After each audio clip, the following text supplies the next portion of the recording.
베테랑 변호사가 알려주는 법률 팁 All About 법 함께합니다. 오늘 All About 법에서는요, 벌과 관련된 얘기 해보려고 합니다. 범죄를 범했을 때 부과되는 형벌에 대해서 많은 분들이 궁금해하시는 것 같아요. 뭐 징역에 처한다, 벌금에 처한다, 혹은 뭐 집행유예에 처한다. 네. 이렇게 좀 여러 종류들이 뭐 뉴스에서도 들려오고 하잖아요.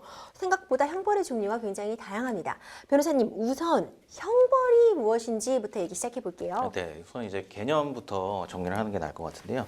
그 형벌이란 국가가 범죄에 대한 법률상 효과로서 범죄자에 대해 부과하는 법익의 박탈을 의미합니다. 그 형벌은 그 과거 범죄 행위를 대상으로 한다는 점에서 이제 장래의 범죄 예방을 목적으로 하는 보완 처분과는 구별되는 그런 개념입니다. 그렇군요. 그렇다면 형벌의 종류 어떤 것들이 있나요? 네, 우리 이제 형법에 규정된 형벌의 종류는 총 9가지입니다. 그래서 그 형벌의 종류로는 우선 생명형, 그러니까 사형이겠죠. 하고 자유형에 해당하는 징역, 금고, 그리고 구류. 또 재산형에 해당하는 벌금, 과료, 몰수. 그리고 명예형에 해당하는 자격상실 또 자격정지로 구분할 수 있습니다. 그 형이 중한 순서대로 이제 나열을 하면 사형, 그리고 징역, 금고, 자격상실, 자격정지, 벌금, 구류, 과료, 그리고 몰수 순서로 얘기를 할 수가 있습니다.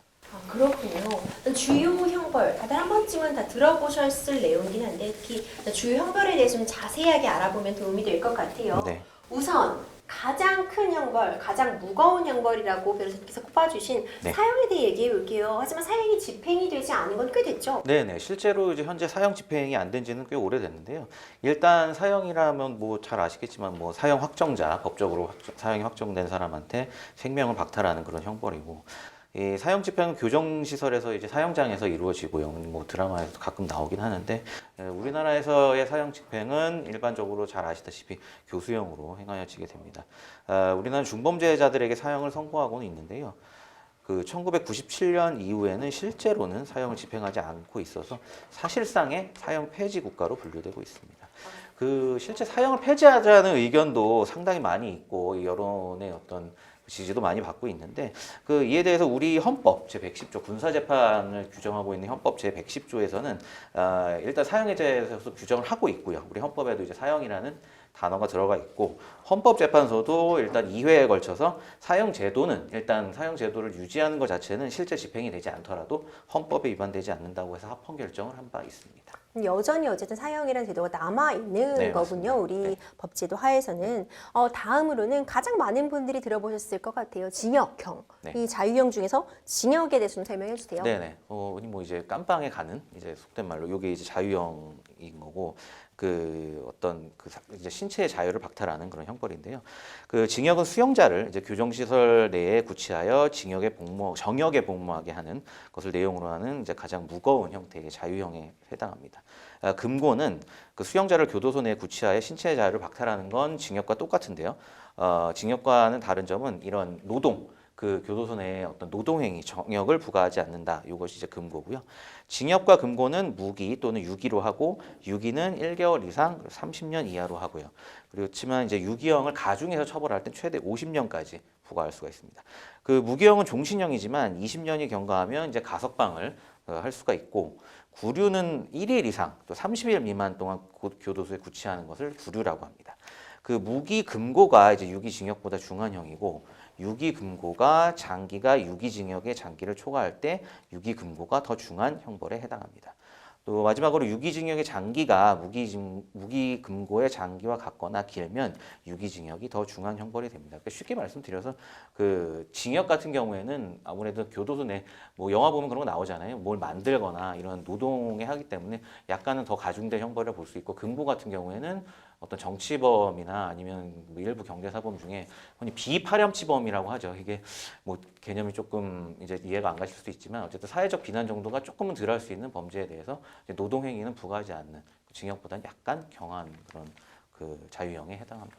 그렇군요, 변호사님. 지금 징역 그리고 금고에 대해 설명해 주셨는데 이번에는 재산형으로 좀 넘어가 볼게요. 그러니까 벌금, 과료, 몰수가 재산형으로 지금 나눠지고 있는데 네네. 각각 어떤 차이점 갖고 있나요? 네네, 이 부분도 굉장히 많이 궁금해하시고 좀 헷갈리는 개념인데요. 일단 벌금은 범죄자에게 일정한 금액의 지급 의무를 강제적으로 부담시키는 걸 내용으로 하는 형벌입니다. 그래서 벌금은 5만 원 이상으로 하고 일단 감경을 할 수도 있고요. 그래서 5만 원 이상 원부터는 이제 벌금이라고 하고, 과료는 뭐냐면 이제 범죄자에게 일정한 금액 2,000원에서 5만 원 미만의 지급 의무를 강제적으로 부담시키는 형벌을 과료라고 합니다. 예, 과료는 이제 형벌이라는 점에서 행정상 제재 일반 과태료, 우리 뭐 교통법규 이런 뭐 무인 단속 카메라나 이런 데 찍혔을 때 부과되는 이제 과태료와는 구별이 되는, 이것도 분명한 형벌이고요. 다만 금액의 차이가 있다는 거고, 몰수는 이제 범죄 반복의 방지와 범죄로 인한 그 이익 취득을 금지할 목적으로 범죄 행위와 관련된 재산을 박탈하여 국고에 기속시키는 형벌을 몰수라고 합니다. 그렇군요. 저희가 이제 자유형과 재산형까지 알아봤고 마지막으로 명예형 관련된 내용 좀 짚어볼게요. 네네. 뭐 자격 상실, 자격 정지 이런 것들이 있는데 어떤 차이점이 있나요? 네네. 이 부분도 이제 잘 이해가 안 가신다고 궁금해하시는 분들이 많은데, 그 자격 상실이라 함은 이제 사형, 무기징역, 무기금고의 판결을 받은 자에게 해당되는 것이고요. 공무원이 되는 자격이나 또 공법상의 선거권 또는 피선거권, 그리고 법률에 규정된 공법상 업무에 관한 자격, 그리고 법인의 이사, 감사, 지배인, 검사역이나 재산관리인이 되는 이런 일정한 자격들이 상실되는 것을 의미하고요. 자격 정지의 경우에는 이 중 일부 권리가 일정 기간 동안 제한되는 점에서 이제 자격 상실과는 좀 차이가 있습니다. 그렇군요.